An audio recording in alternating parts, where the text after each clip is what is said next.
Hi, welcome to Figure It Out, America's favorite online game show that tests how much you know. I'm your host, Kimma, and tonight we're going to be playing Answer That Question to see how much of our viewers know about evolution. Now let's introduce you to our three players. Hi, I'm Holly, and I'm a lawyer from Wilmington, Delaware, and I'm really excited to be playing today. Hi, I'm Brianna, and I'm a dentist from Fort Lauderdale, Florida, and I'm so excited to be on the show. I'm Elizabeth from New York City, and I'm so excited to be here. I hope I win. Well, nice to meet all of you, and good luck tonight. Tonight's winner will be sent a cash prize of $25,000 and a copy of On the Origin of Species by Charles Darwin.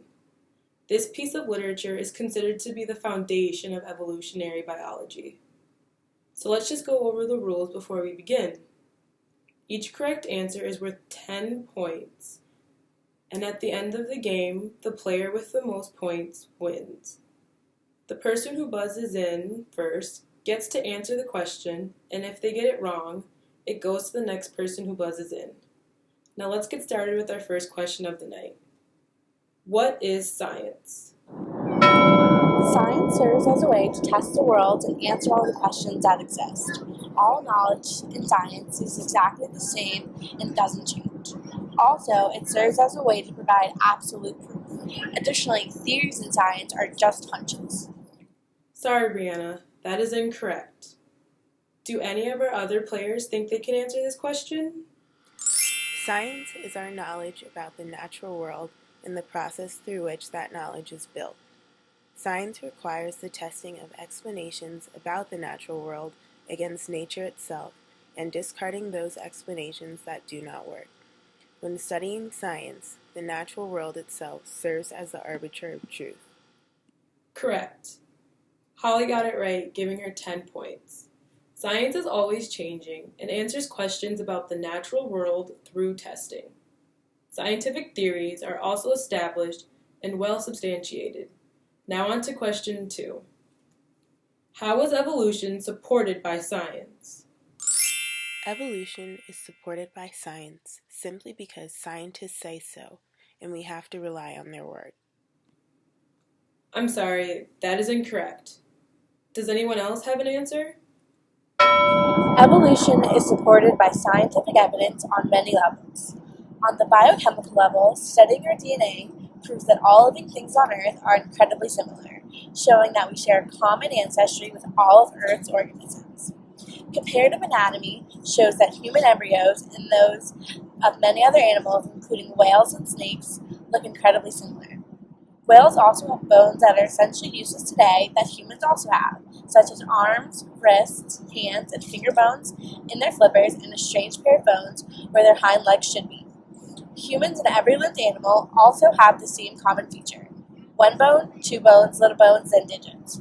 Geography proves that organisms that are related to one another tend to be clustered near related organisms because they come from a common ancestor.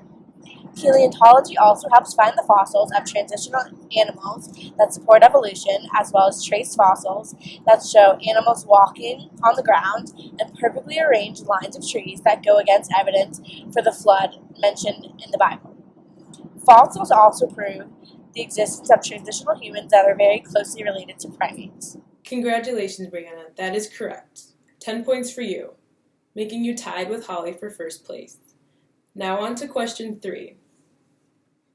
Does evolutionary science necessarily need to threaten religious belief or practice? Yes, it does. What evolution preaches goes directly against literal interpretations of the Bible. It says that God created the heavens and earth and man in a week, not mentioning at all evolution and human beings being created from monkeys or any other animals. I'm sorry, Brianna, that is incorrect. Does anyone else want to give it a shot? Evolutionary science does not necessarily need to threaten religious beliefs or practices because religion and science are in separate spheres. Religion is a philosophical position, and science is based on theories and evidence. Many people are able to allow these two to exist as long as they retain an open mind.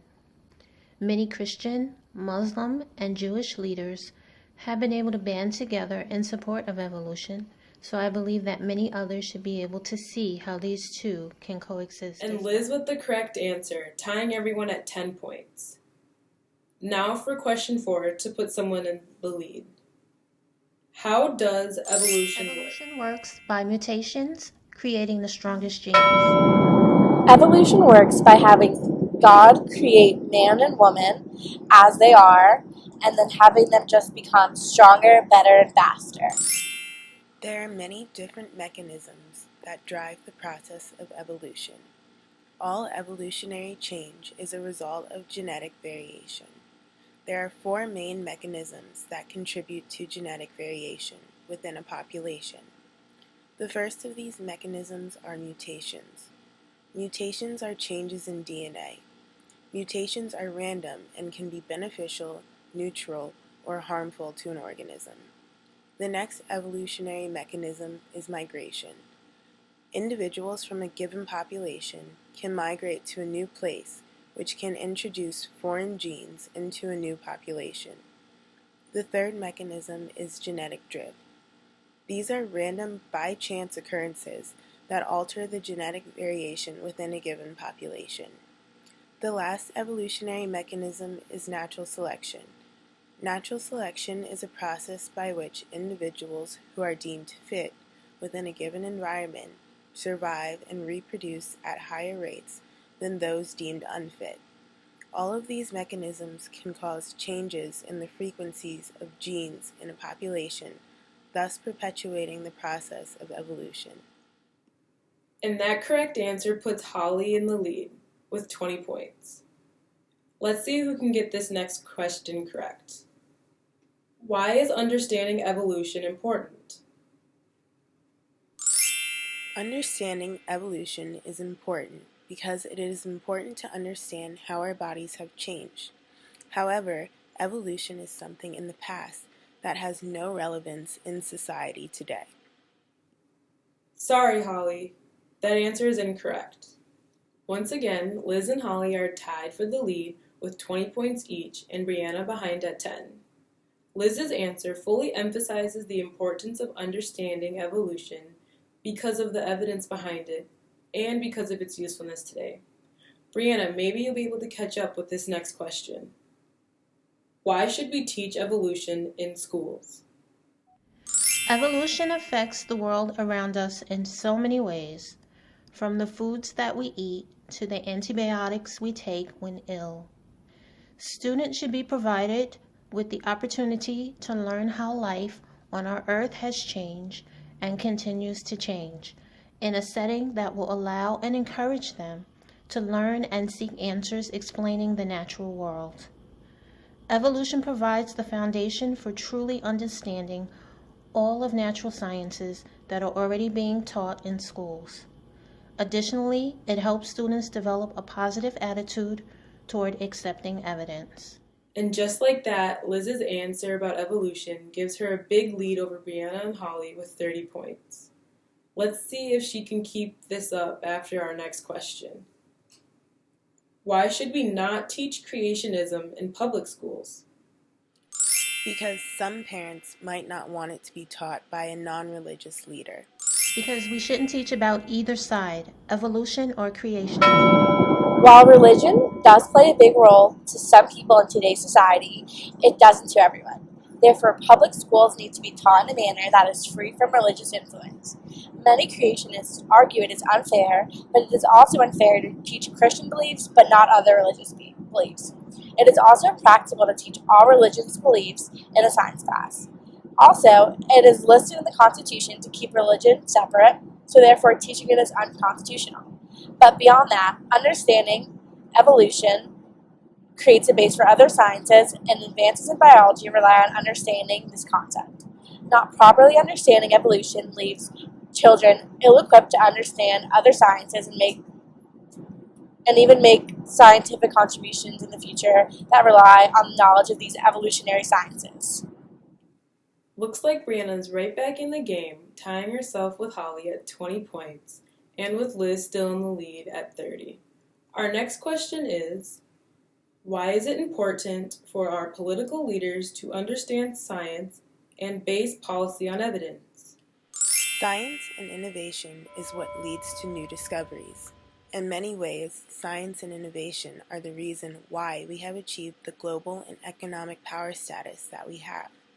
Political leaders not only need to understand science, but need to keep up to date on new data and discoveries that are being made. This knowledge will help them to create policies based on sound evidence that is reliable and has the best interest of everyone in mind. For example, evolution currently isn't being taught in a lot of public schools due to state laws. This is problematic because the removal of evolution from the curriculum leaves a huge void in a student's science education. Most world-renowned and respected scientists have confirmed that evolution has happened and continues to happen. We need political leaders that recognize this almost unanimous consensus about evolution held within the scientific community, and as a result, create policies to ensure that students are receiving the best education they can. Holly and Liz are tied at 30 with one question to go. How should information about evolution be communicated in various forms of media? Evolution should be discussed in a more open way, like on national talk shows and late night shows. This way, people will be able to become more familiar with the topic, and viewers might be able to hear both sides of the story. Communicating evolution in more fun ways, like on game shows such as Jeopardy, or even other forms of fun television or videos, such as Bill Nye the Science Guy, could be able to communicate ideas about evolution in a way that is easy for everyone to comprehend at almost any educational level. By approaching this from a more fun, lighthearted perspective, people might be able to have more open conversations about evolution in their own time, leading to more understanding of it overall. Another way to communicate about evolution would be on the labels of food products and even in pamphlets on medicines and in hospitals. If people were able to understand that their produce and medicines are products of evolution, they might become more interested in it and open to understanding it if they don't already. And with that, Brianna has tied the game, and our time is up. It looks like all three of our lucky contestants are tied at 30 points. So all of you will be going home with the cash prize of $25,000 and a copy of On the Origin of Species by Charles Darwin. We hope you all enjoyed this episode of Figure It Out and hopefully learned a little more about evolution along the way. I'm your host, Kimma, and I'll see you next week.